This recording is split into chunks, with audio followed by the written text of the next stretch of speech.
हम अंतर्राष्ट्रीय महिला दिवस मनाने के लिए आतुर हैं। 8 मार्च को हम लोग अंतर्राष्ट्रीय महिला दिवस मनाते हैं, लेकिन आज भी महिलाओं की स्थिति में सुधार देखने तो मिलता है, लेकिन वास्तव में सुधार हुआ नहीं है।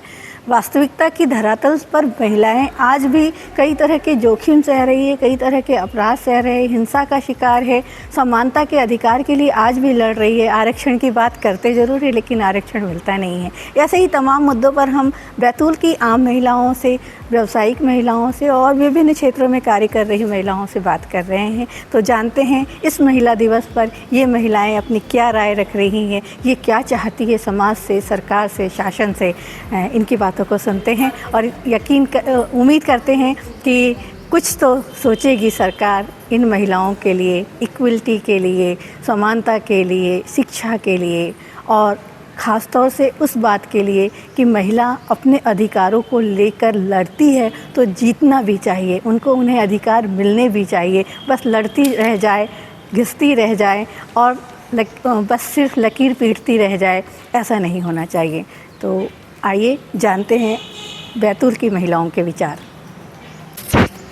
मेरा नाम श्रीमती सुशीला पाटिल है। मैं ग्राम लायवानी से आई हूँ।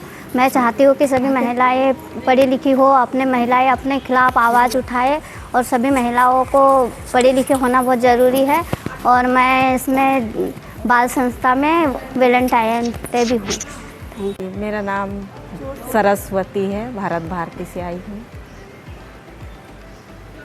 मैं तो पढ़ी लिखी नहीं हूँ, लेकिन बच्चों को पढ़ाया लिखाया है। मैं यही चाहती हूँ कि सब लोग ऐसे अपने बच्चों को पढ़ाए लिखाए, आगे बढ़ाए। सभी को मेरा नमस्कार। मेरा नाम ज्योति बागवे है, प्रदीपन संस्था से हूँ। और मुझे लगता है कि महिलाओं की इक्वलिटी को लेकर मैं बात करूँगी तो महिलाओं की इक्वलिटी घर से शुरुआत होना चाहिए। उनको घर से बराबर का अधिकार मिलना चाहिए। Thank you. मेरा नाम दीपमाला खतरकर है और मैं सामाजिक क्षेत्र में 10 साल से काम कर रही हूँ, महिलाओं के अधिकारों को लेकर, बच्चों के अधिकारों को लेकर। मुझे लगता है कि आज महिलाओं के साथ में जो हिंसा हो रही है, कहीं ना कहीं उसके पीछे जो कारण है कि महिला आत्मनिर्भर नहीं बन पा रही है। तो मुझे लगता है कि हर महिलाओं को आत्मनिर्भर बनना चाहिए और अपने आप को सशक्त करना चाहिए और जो भी हिंसाएँ हो रही है उसके खिलाफ आवाज़ उठाना चाहिए। मेरा नाम है कंचन उइके। मैं भारत भारती में रहती हूँ। मैं घर पे मैं अकेली हूँ। घर में सब परिवार को मैं अकेली चला रही हूँ। मैं महिला बच्चे में और परिवार में जो होना चाहिए, बातें चीतें होना चाहिए, वो अपने बच्चों से शेयर नहीं होती है। और यही कारण है कि हिंसा जो बढ़ रही है हमारे बच्चों के कारण, कि हमारे बच्चे वो चीज़ गुड टच बैड टच नहीं समझ पा रहे हैं और परिवार को समझना नहीं चाहते। क्योंकि पहले हम लोग पूरा परिवार संयुक्त रहते थे और अब अलग अलग रहते हैं। हम लोगों से निवेदन करते हैं कि सामूहिक परिवार में रहें और उनको पता है कि हमारा परिवार है, परिवार एकजुट होने से हमारी शक्ति और परिवार को बहुत अनुभव मिलता है। महिला आगे आने के लिए तो होती है, लेकिन कहीं ना कहीं भागीदारी पुरुष नहीं निभा पाते हैं, जिस वजह से वो पीछे रह जाती है। और मेन चीज़ ये है उनका कारण कि वो लोग घर से बाहर निकलना तो चाहते हैं, लेकिन वही होता है जो कि वो पुरुषों को डर जाती है। लेकिन ऐसा नहीं होना चाहिए। इसमें मेन रीज़न ये है कि थोड़ा शिक्षा की कमी है ना। और शिक्षा की ओर अगर अग्रसित करेंगे अपन तो इनमें कमियां आएगी।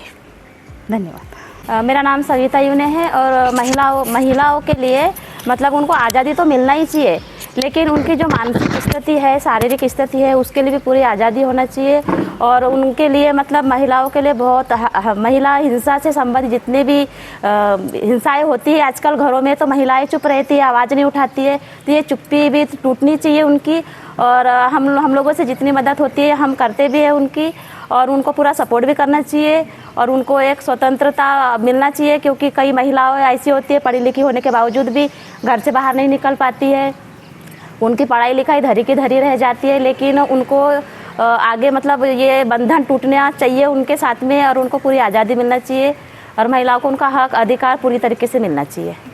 कि ये हिंसा कहाँ से शुरू होती है, क्योंकि अपना हिंदुस्तान जो है भारत प्रधान पुरुष प्रधान है। इसकी वजह से पुरुषों को समझाने की ज़्यादा आवश्यकता है, क्योंकि महिलाओं को क्या है घर में ही दबा दिया जाता है, उनकी आवाज़ ही नहीं बाहर आ पाती है।